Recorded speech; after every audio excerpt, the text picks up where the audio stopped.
Olá, está no ar Direito em Foco, programa de debates, entrevistas e assuntos jurídicos relevantes. Hoje nós vamos conversar sobre um tema muito leve, muito gostoso de se conversar, mas que dá alguns reflexos muito importantes na vida de todos nós, inclusive da nossa saúde mental, né, da nossa razão de viver, e isso também tem um reflexo nas empresas. Né? E hoje nós vamos conversar sobre a felicidade. Parece um tema um pouco distante do direito, mas ele tem tudo a ver com o direito, até porque, segundo alguns estudiosos, a felicidade dos colaboradores, dos empregados, dos terceiros, dos sócios, representa um patrimônio, não é? Um patrimônio imaterial, mas um patrimônio, algo que vale para as empresas. E para a gente entender um pouquinho mais sobre essa questão da felicidade nas empresas, nós temos hoje o consultor, Dr. Francisco Dalcenter, que aceitou nosso convite. Muito obrigado por ter aceito o nosso convite, Muito Dr. obrigado. Francisco. E o senhor, como consultor nessa área de felicidade, não é? Poderia nos responder essa questão que nós colocamos como foi, né, pelo tema do nosso programa. A felicidade é um patrimônio das empresas ou é mais uma coisa, um modismo, algo que não tem muita validade, essa última geração que está chegando e está trazendo os bichinhos de pelúcia para trabalhar e isso não significa nada? Qual que é a sua opinião, doutor Francisco? Bom, boa noite, né? Muito obrigado, Ari. E sim, a felicidade ela é um patrimônio da empresa. Até trazendo um dado bem interessante, tem uma empresa aqui em São Paulo chamada Grupo Gaia. E essa é uma empresa financeira, né, na área financeira, onde eles trabalham muito a questão da felicidade lá dentro. Eles têm os valores deles ali e tal. Eles trabalham muito forte os valores, a cultura deles é uma cultura forte. E teve uma vaga esse ano que apareceu lá. Para essa vaga apareceram 17 mil pessoas para entrar nessa empresa. Então, sim, ela é um patrimônio com certeza, sem dúvida.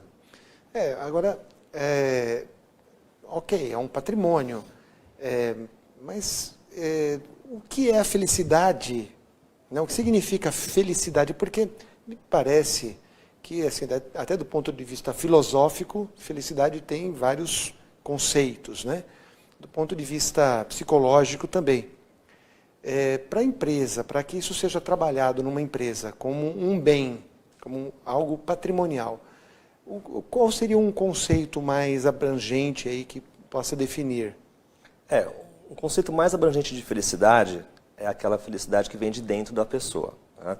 Quando a empresa pensa em felicidade dos colaboradores, existe muito aquela ideia eu vou dar um valor maior de salário, eu vou dar um vale-refeição maior. Isso também é válido, só que isso acaba. Essa sensação de felicidade nesse sentido acaba. Então, o que pode ser trabalhado mais, algo abrangente, é como que eu faço para as pessoas que estão ali quererem vir todos os dias trabalhar. Então, essa felicidade ela tem mais a ver com aquela felicidade de dentro, de eu pegar as pessoas que estão ali trabalhando na empresa e extrair o melhor delas. E como que é feito isso? Isso é feito no seguinte sentido, eu tenho que fazer com que a pessoa ela goste de vir para a minha empresa, então tem que ter boas relações naquela empresa, em relação à liderança, aos colaboradores. O que elas fazem tem que ser algo que seja não tão difícil e nem tão fácil.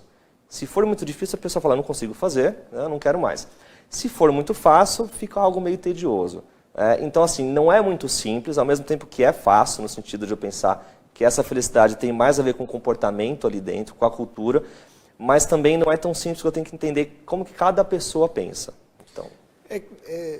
de um modo geral, pelo menos a tradição do empresariado, isso não é nenhuma crítica, uma constatação histórica, é feito de uma maneira muito cartesiana. Isso eu pago o salário, eu cumpro as minhas obrigações, e o que eu quero de volta é dedicação, eu quero que chegue no horário, eu quero que cumpra tudo aquilo que ele tem para cumprir, e se fizer menos, eu mando embora, eu substituo por outro. Esse modelo que deu certo em algum período, esse modelo ele está ultrapassado, ele tem espaço ainda? Como é que o senhor encara essa nova visão? Porque há uma nova geração que vem, uma geração nascida depois da década de 70, de 80, até de 90, que tem outras expectativas.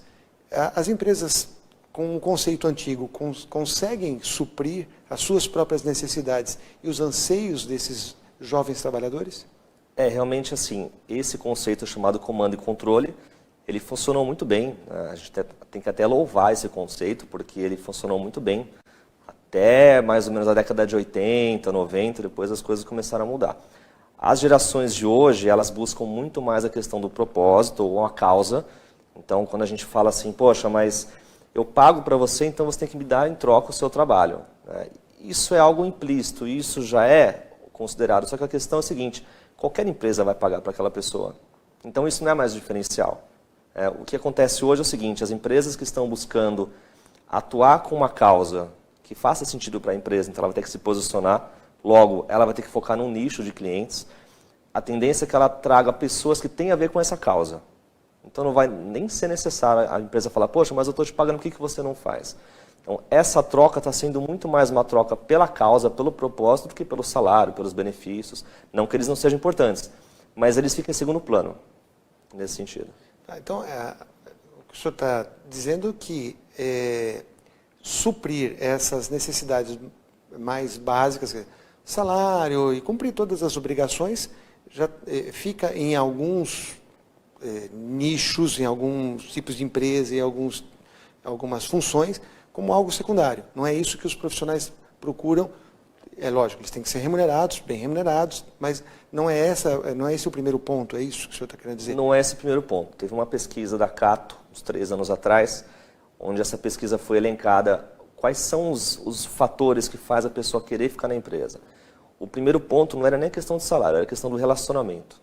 Então, eu quero trabalhar naquela empresa porque ali eu tenho um bom relacionamento com as pessoas à minha volta. O salário estava, acho que, em terceiro lugar, assim, salário e benefícios. Né? Tá, agora, uma das coisas que os empresários reclamam muito é o seguinte, gasta-se muito com treinamento, né? Gasta-se muito com estrutura para aquele funcionário. Então, programa de trainee ou mesmo procurar no mercado, em algumas funções, os headhunters, etc. e tal, coloca o funcionário, ele fica lá um tempo e aí ele vai embora. Todo aquele investimento que foi colocado no funcionário é perdido. Esses projetos, esse trabalho de procurar aumentar a felicidade, tem uma vantagem para fins de retenção também? Sim, eu não digo nem retenção, eu diria encantamento mesmo. A pessoa que está encantada por uma empresa... Mas se ela estiver encantada e for embora, também não adiantou. Não adiantou nada, exatamente. Eu acho que tem uma grande questão que você comentou comigo. Uma vez eu conversei com um amigo meu, ele tem uma empresa. Ele falou, Francisco, eu prefiro muito mais alguém que fique comigo 8 meses, 1 ano que seja, mas que esteja 100% aqui presente, do que uma pessoa que eu fique muito tempo, eu tenho que toda hora ficar puxando ela. Né? Em relação ao treinamento, faz sentido, né? Você pensar, poxa, mas eu estou investindo nessa pessoa para ela crescer e tal. A grande questão eu estou investindo nela para que ela fique na minha empresa, além dela me dar um lucro melhor, ela melhora a imagem da empresa e tudo mais. Mas dá mais lucro mesmo, doutor? Dá mais lucro, dá mais lucro. As empresas que têm níveis de felicidade maior, foi feita uma pesquisa aí pelo Diese, elas lucram 7 vezes mais do que empresas em geral. Você tem uma retenção ali de 7%, uma rotatividade de 7% em comparação com outras empresas que é em torno de 24%. Então, realmente, você tem um aumento até na capacidade de vendas dos vendedores 3 vezes mais. Então, assim, é muito melhor eu treinar as pessoas que estão ali e elas ficarem, ou de repente elas vão embora, do que elas estarem ali e eu não treiná-las. Isso é muito ruim para a empresa. Então, é uma questão de produção ou de produtividade menor também. As pessoas, não só a questão da retenção, mas é a questão do retorno que ela dá pelo trabalho que está oferecendo. Exatamente. E é algo natural, né? Porque se a pessoa está em um local onde ela é desafiada, com um desafio condizente àquilo que ela consegue entregar, está tendo uma boa gestão, está tendo feedbacks ali, naturalmente ela vai trabalhar mais feliz, mais satisfeita e esse índice vai subir. Né? Na própria SP500, no índice de ações das empresas onde elas focam muito na questão da cultura, do bem-estar, engajamento, felicidade, são maiores os índices, né? Porque eu não preciso ficar mandando ou pedindo para a pessoa fazer algo, ela vai fazer porque ela vai se sentir bem, ela vai sentir que o ambiente é justo para que ela consiga exercer o trabalho dela. Mas isso não é uma realidade. Eu estou fazendo uma pergunta porque realmente eu não sei a resposta. Isso não funciona quando você tem um nível nível intelectual, nível cultural, nível de escolaridade um pouco maior, e talvez num nível mais de produção, nada contra, é absolutamente necessário nas empresas, né, esse tipo de situação. Mas não é mais difícil de se atingir grau de felicidade para aquela pessoa, para aquele trabalhador que está lá na construção civil com trabalho pesado ou está numa linha de produção dentro de uma fábrica? Não é mais difícil levar a felicidade para esse colaborador? Tão importante, mas tão difícil de levar esses conceitos? Eu diria que você tem que aprofundar um pouco mais o trabalho. Então, vamos dizer, a pessoa que está no nível mais operacional ali, tem que ser trabalhado outras questões com ela, em relação ao autoconhecimento, formas de falar. Então, ela está ali porque ela não tem realmente um emprego, então ela busca o primeiro emprego, ou busca o que tem para hoje, né? Então ela vai ganhar um salário X, um salário que ela consegue sobreviver muitas vezes. Realmente é mais difícil mesmo. Então tem que ser muito trabalho da liderança. Como que os líderes vão tratar essas pessoas, vão lidar com elas? Por exemplo, tem empresas que não têm rotatividade nenhuma, e sem pagar a mais para o colaborador, simplesmente pelas questões do relacionamento. Líder com liderado. Então tem que ser uma liderança muito próxima, que é o que eu diria o líder positivo. Aquele líder que realmente ele faz a pessoa ir para a empresa por causa dele, muitas vezes. Quer dizer, então, esse programa de felicidade não é lá uma cartilha, uma norma qualquer. Não. É um engajamento da empresa como um todo. Como um todo, exatamente. Tem que mudar, eu não sei se a palavra é moderna hoje, mas é a cultura da empresa que tem que estar voltada para isso. Exatamente. A felicidade eu vejo que ela está inserida na cultura, né? O que seria a cultura da empresa? É o que todo mundo acredita e o que todo mundo age.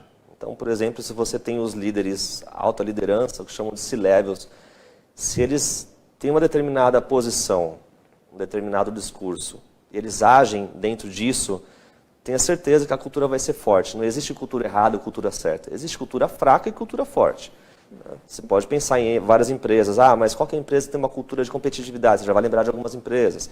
Qual a empresa que tem uma cultura de colaboração? Você vai lembrar de algumas. Então, a felicidade está inserida dentro dessa cultura como um todo. Perfeito. Eu acho que está muito claro a necessidade, né, de se colocar dentro das empresas essa cultura da felicidade. Mas uma questão importante é como é que se faz isso? E nós vamos conversar sobre como realizar essa cultura de felicidade dentro das empresas para uma melhora de produção, produtividade, lucro, bem-estar, saúde mental de todo mundo. No segundo bloco, nos aguarde, daqui a pouco nós voltamos. Olá, estamos de volta com o programa Direito em Foco, programa de debates, entrevistas e assuntos jurídicos relevantes. Nós estamos conversando hoje com Francisco Dalcenter sobre a felicidade, o conceito de felicidade para as empresas. Algo muito sério, algo que dá resultado, algo que melhora a saúde das empresas, porque podem ter um desempenho melhor. Francisco acabou de falar, eu tenho o costume de chamar todo mundo de doutor que vem aqui, então vou chamar de doutor Francisco por força do hábito, né? E é um doutor, porque conhece muitíssimo bem a matéria que está aqui nos ensinando, dando uma aula. Então, ele apresentou inclusive alguns dados que demonstram que as empresas que cultivam estes conceitos de felicidade, levam a sério, implantam, têm um resultado financeiro, têm lucros melhores, têm resultados melhores. Então, eu acho que todo mundo está convencido de que isso é algo bom. Ok, mas a grande questão, Francisco, como é que se transforma essa boa intenção em tornar um ambiente feliz num ambiente feliz de verdade? Como é que na prática se faz isso? É assim, né? Vamos dizer que não existe uma receita, até porque se existir, se alguém falar que existe, está mentindo, né? 7 passos para ser feliz, os 3 passos para ser bem-sucedido. O que existe, na verdade, é uma série de fatores dentro da cultura da empresa.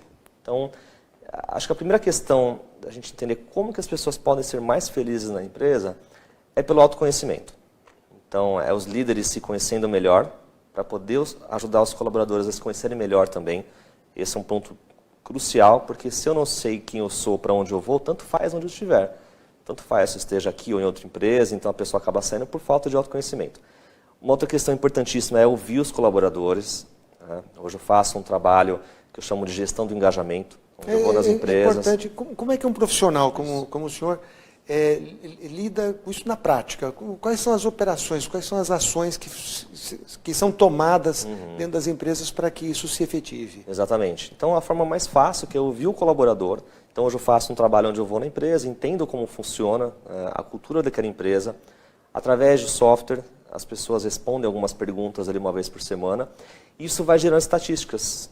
Então, por exemplo, desde como que o meu chefe me trata, ou se eu acho que o meu ambiente de trabalho me oferece boas oportunidades, N questões. Então, assim, ao invés de eu fazer uma vez por ano uma pesquisa de clima, para entender como está a raio-x naquele momento, faço uma vez por semana. Então, você já consegue entender para onde vai caminhando ali a empresa. Mas nosso público empresarial no Brasil é constituído de pequenas e microempresas que têm 3, 5, 10 colaboradores. Essa implantação é possível em empresas com esse perfil de poucos colaboradores ou só para aquelas empresas com 200, 300, 1.000 funcionários? Olha, a partir de 15 pessoas já é bem possível, sim. Né? É claro que 5, 10 pessoas é muito mais fácil as pessoas se entenderem. Mas ou é importante... Não, né? Ou não. Às vezes com 5 não se entende muito bem. Mas é muito mais fácil do que parece. Tá? Então, basicamente, assim, como que o líder vai focar nas relações positivas? Tanto é que foi feito um estudo, aí, tem mais de 70 anos um estudo, feito por Robert Waldinger, de Harvard, onde eles entenderam que a felicidade é a pessoa ter relações positivas com quem ela se relaciona. Olha que interessante isso. Agora, um complicador nessa sua explanação, doutor, o senhor coloca como o autoconhecimento como um fator quase que essencial para que isso dê certo. Mas, assim, como leigo, às vezes as pessoas têm dificuldade, né, em se conhecer. Né? Às vezes procuram até serviços especializados, psicólogos, fazem isso de forma correta, é assim mesmo que deve ser. Como é que uma função estruturada vai ajudar numa situação que muitas vezes é uma necessidade ou algo que a pessoa não consegue encontrar, até mesmo quando individualmente procura auxílio? Como é que uma estrutura, um profissional como o senhor, né, vai conseguir fazer com que haja autoconhecimento desses gestores, desses líderes? Exatamente. Aí a gente entra com programas de mentoria para entender o que esses gestores querem, quais são suas competências, os seus medos. Isso tudo é trabalhado para que ele entenda legal. Então, é como se fosse um jogo de Lego. Eu tenho que saber quais são as minhas peças, né, para eu poder me conectar com outras peças. Será que a empresa que eu estou trabalhando hoje faz sentido para mim ou estou só aqui por causa da grana, do dinheiro? Né? O que faz sentido? Então, a ideia é que esse autoconhecimento faça com que esses líderes, inicialmente, enxerguem a si mesmos.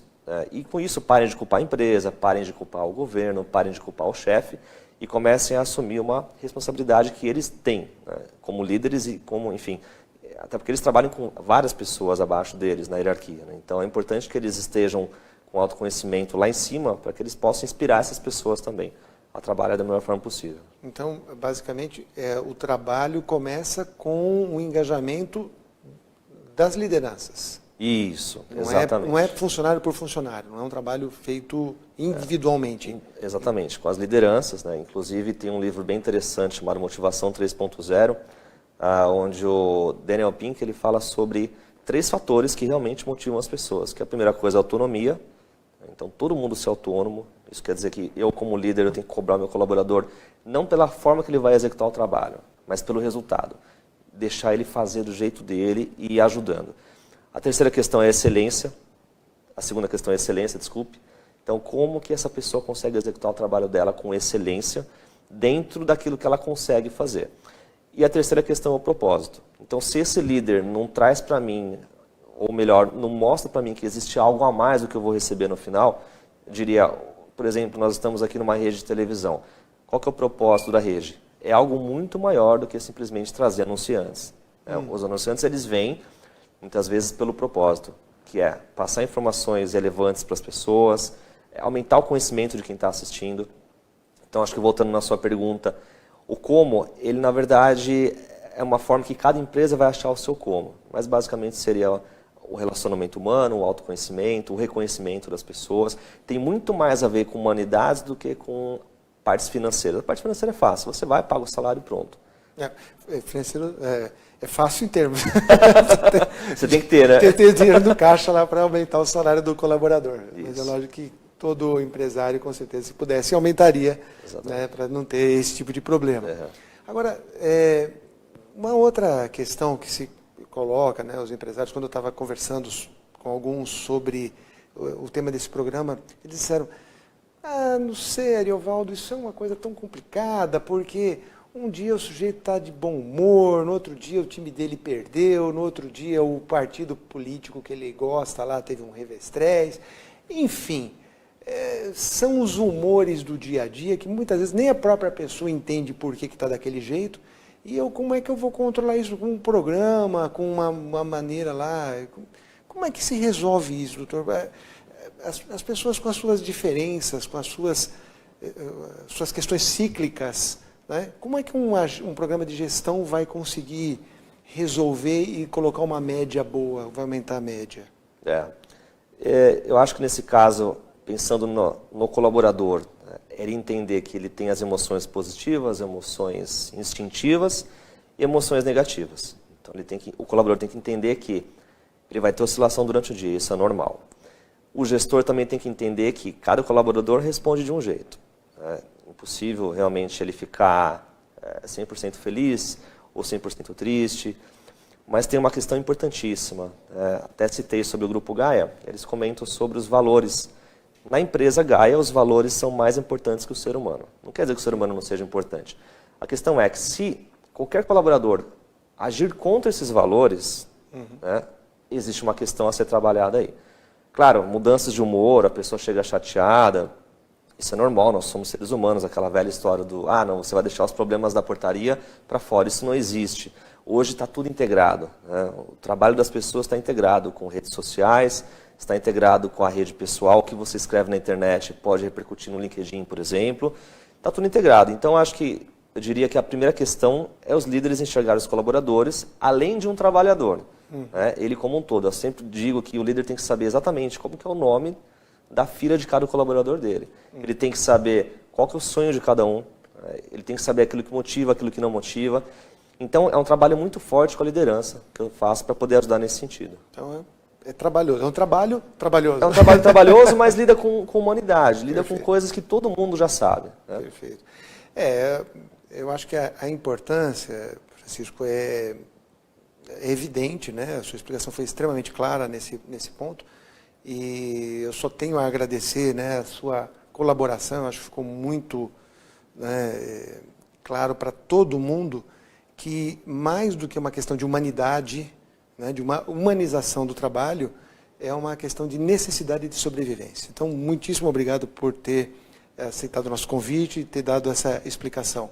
E fica muito claro também a todos que nós estamos vivendo um mundo diferente. Então, as soluções de 30 e 40 anos, 50 anos atrás, serviram e foram válidas e foram corretas para aquele momento, para aquela população, para aquela necessidade.